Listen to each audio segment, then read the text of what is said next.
आखिर कैसे खुल गए मोदी की खास रेखा के काले कारनामे? बिहार चुनाव में कैसे मच गया बवाल और मोदी शाह की अटक गई सांसें? स्वागत है आप सभी का। आप देख रहे हैं द राजनीति का विशेष सेगमेंट खबर और विश्लेषण। मैं हूं जबार खान। दोस्तों, आखिर दिल्ली की मुख्यमंत्री सीएम रेखा गुप्ता क्या एक बार फिर से लोगों के आक्रोश का ऐसा शिकार हो रही है और जिसकी आंच मोदी शाह तक पहुंच रही है? आखिर रेखा गुप्ता ने ऐसा क्या किया कि बिहार में उनके मुद्दे को लेकर के बवाल मचा हुआ है और एनडीए और भारतीय जनता पार्टी मोदी शाह से लोग सवाल पूछ रहे हैं? आखिर दिल्ली में जो कारनामा रेखा गुप्ता ने किया, बिहार चुनाव में उसकी गूंज क्यों सुनाई दे रही है? विस्तार से आपको बताते हैं।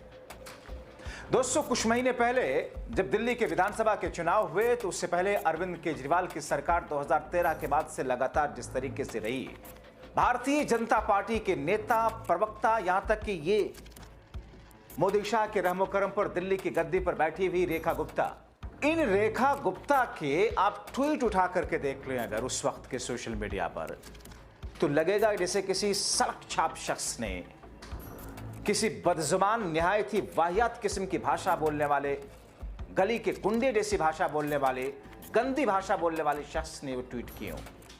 कुत्ता, तेरा बाप, तू तड़ाक एक मुख्यमंत्री के लिए इस्तेमाल करती थी।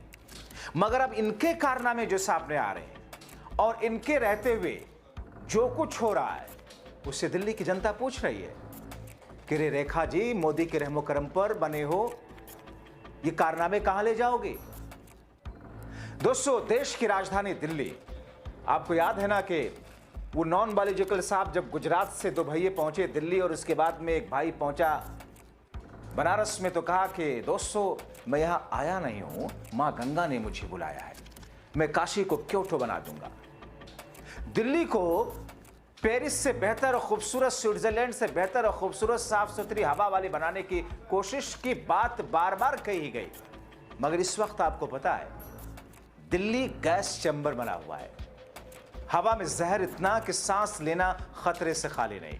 और ऐसे में अब से कुछ घंटे पहले राजधानी दिल्ली की हवा एयर क्वालिटी इंडेक्स यानी कि AQI 400 के आसपास दर्ज किया गया, जो बहुत ज्यादा खराब श्रेणी में आता है। दिल्ली के कई इलाकों और NCR में भी हालात बद से बदतर। और ऐसे में कुछ स्वतंत्र मॉनिटरिंग एजेंसियों के मुताबिक दिल्ली की एयर क्वालिटी इंडेक्स बीते 12 घंटों के पहले 727 तक पहुंचा था, लेकिन सरकारी एजेंसी CPCB के आंकड़ों में यह महज 400 के आसपास दिखाएगा। इस वजह से अस्पतालों में मरीजों की भीड़ बढ़ रही है, लेकिन सरकार खामोश है। मोदी की खास रेखा गुप्ता तो बिहार में मौज काट रही हैं, वो तो लिट्टी चोखे के जायके उठा रही हैं, वो तो वहां पर हिंदू मुसलमान करने में व्यस्त हैं। दोस्तों, हालात ये हैं कि दिल्ली की जहरीली हवा की वजह से दिल्ली के सरकारी दफ्तरों के खुलने और बंद होने का समय बदल दिया गया, और इसकी घोषणा खुद इसी रेखा गुप्ता ने की है, जो दिल्ली की मुख्यमंत्री है। सर्दियों के मौसम के लिए प्रस्तावित नए समय में दिल्ली सरकार के कार्यालय सुबह 10 बजे से शाम 6:30 बजे तक, दिल्ली नगर निगम के कार्यालय सुबह 8:30 से शाम 5 बजे तक खुलेंगे। यह व्यवस्था 15 फरवरी 2026 तक लागू रहेगी। और दोस्तों, इस साल अभी तक 10 सबसे प्रदूषित शहरों की अगर मैं जल्दी से आपको बात करूं, तो आपको बताएं कि भारत में सबसे खराब AQI वाले शहर दिल्ली प्रदूषण चार्ट में सबसे ऊपर है। दिल्ली के अलग अलग हिस्सों की बात करें या दिल्ली NCR के अलग अलग हिस्सों की मैं जल्दी से आपको बता देता हूं। जो लोग दिल्ली में रहे हैं, रहते हैं या आए गए हैं, वो जानते होंगे।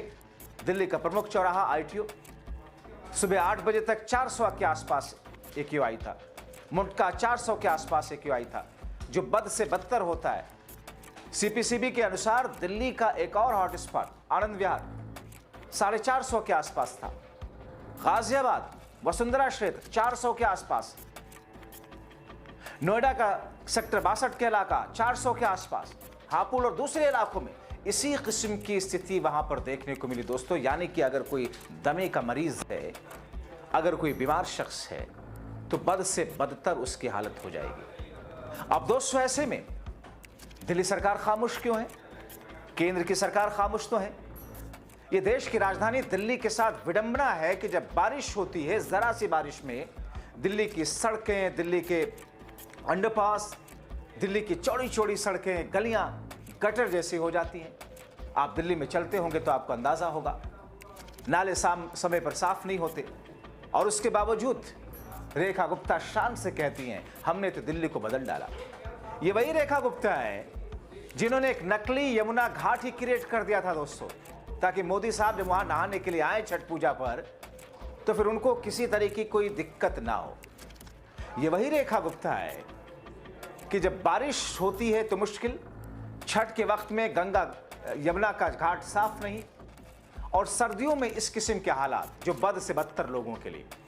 हालांकि दोस्तों इसका एक सच में और भी अगर आपको बताएं कि दिल्ली की हवा का हर साल सर्दियों में एक घातक स्मॉग में बदल ही जाती है, लेकिन सवाल ये है कि जब ये समस्या हर साल आती है तो फिर इसकी रोकथाम के लिए, इसे बेहतर करने के लिए क्या दुनिया में कोई तकनीक नहीं है?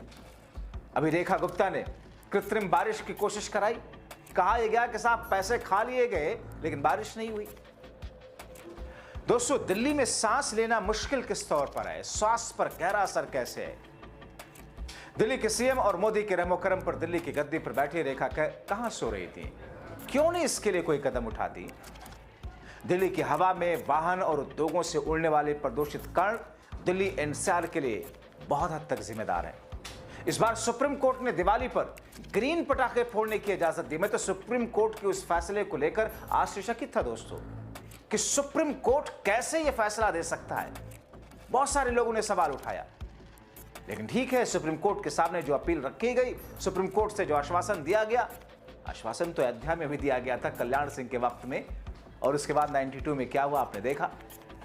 तो साहब एक रस्म की अदायगी होती है कि सुप्रीम कोर्ट के सामने वो अच्छी अच्छी बातें कहकर आश्वासन दे दिया जाए और सुप्रीम कोर्ट से अपने फेवर में चीजें करा ली जाए और उसके बाद मरने दो दिल्ली की जनता को।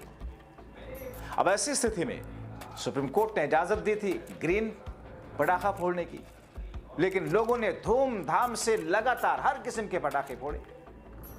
नवंबर में अक्सर प्रदूषण जो फैलता है, इस बार पंजाब हरियाणा से पराली जलाने की घटनाएं पहले के मुकाबले काफी ज्यादा कम रही, बावजूद इसके दिल्ली की हवा जहरीली बनी रही दोस्तों। अब इसके तहत जब इसके तह में मैं गया तो मुझे एक और चीज समझ आई, इसकी भौगोलिक स्थिति काफी जिम्मेदार वो भी है। दिल्ली की हवा का संकट केवल मानवीय गतिविधियों का नतीजा नहीं, बल्कि शहर की भौगोलिक स्थिति इसे और गंभीर बनाती है। अब देखें, अरावली पर्वतमालाओं से घिरी एक कटोरी जैसी टोपोग्राफी में बसी है दिल्ली, जो प्रदूषक को बाहर निकलने से रोकती है। सर्दियों में तापमान इन्वर्शन, यानी कि जब ठंडी हवा गर्म हवा के नीचे फंस जाती है, एक ढक्कन की तरह काम करता है, जिससे स्मॉग फैलने के बजाय जमीन के करीब ही रह जाता है। और विशेषज्ञ मानते हैं कि कम हवा की गति और शुष्क मौसम इस समस्या को और ज्यादा बढ़ा देता है। दोस्तों 2025 में संकट बद से बदतर हो चुका है। दिवाली के बाद दिल्ली की हवा लगातार गंभीर श्रेणी में अभी भी बनी नहीं हुई, बल्कि सैटरडे यानी कि 8 नवंबर आते आते ये खतरनाक स्तर पर पहुंच गई। अब ऐसे में जहां पर एयर क्वालिटी इंडेक्स 500, यानी कई इलाके ऐसे जहां 500 से ऊपर है। WHO के अनुसार स्वस्थ स्तर 50 से नीचे होना चाहिए, यानी कि AQI का एयर क्वालिटी इंडेक्स को 50 या उससे नीचे रहना चाहिए, ये ठीक होता है। लेकिन यहां PM 2.5 कणों के स्तर 1800 तक पहुंच जाते हैं। 500 के आसपास AQI है, जो सुरक्षित सीमा से 15-20 गुना ज्यादा है। नवंबर 2025 तक 8 नवंबर को नई दिल्ली का AQI जिस तरीके से दर्ज किया गया, और उस पर सत्ता पक्ष की जो खामोशी है, क्योंकि हर कोई तो बिहार के चुनाव में जुटा हुआ है। दर्जन भर राज्यों के मुख्यमंत्री, मंत्री, संतरी, हर कोई वहां लगा है। कहने को देश की राजधानी है दिल्ली, मगर दिल्ली वासियों को मौत के आगोश में ढकेला गया। दोस्तों सरकार बीजेपी की है, केंद्र से लेकर दिल्ली की। जब विपक्ष में थी तो पिछले केजरीवाल सरकार को प्रदूषण का जिम्मेदार किस तौर पर ठहराते हुए कैसे घेराव करती थी, लेकिन स्थिति बदली। बीजेपी सत्ता में है, जिम्मेदारी से भाग रही है। बीजेपी ने समस्याओं को कम बताने के लिए छठ त्योहार के दौरान कैसे बनावटी यमुना बनाई थी, किस तरीके से नकली घाट तैयार कर दिए थे। लेकिन मामला उठने पर पीएम मोदी ने अपने कदम पीछे खींच लिए गए थे। वो नहीं गए थे क्योंकि अगर वो वहां पर जाते तो फिर सोशल मीडिया से लेकर के मेन स्ट्रीम मीडिया को भी उन खबरों को तो दिखाना ही होता। दिल्ली सरकार ने राजधानी में कृत्रिम बारिश कराने की जो बात मैं आपको बता रहा था, किस तरीके से करोड़ों रुपए खर्च होने के बावजूद बारिश नहीं हुई, तो दिक्कत कहाँ है? क्या दिक्कत वाकई सिस्टम में है या फिर दिक्कत सिस्टम का सहारा लेकर के कट मनी की है? क्योंकि मोदी साहब अक्सर ये बोलते हैं कि जो कट मनी है, आप देखिए उनको, जो बिहार में होते हैं, बंगाल में होते हैं, खास तौर पर विपक्षी राज्यों की सरकार जहां पर है, विपक्षी पार्टियों के, वहां जब जाते हैं तो किस तौर पर इन तमाम चीजों को लेकर के उनकी भाषा, उनका लहजा, उनका अंदाज किस तौर पर दिखता है। तो फिर ऐसी स्थिति में दोस्तों आप क्या कहेंगे? अपनी राय कमेंट बॉक्स में जरूर लिखें।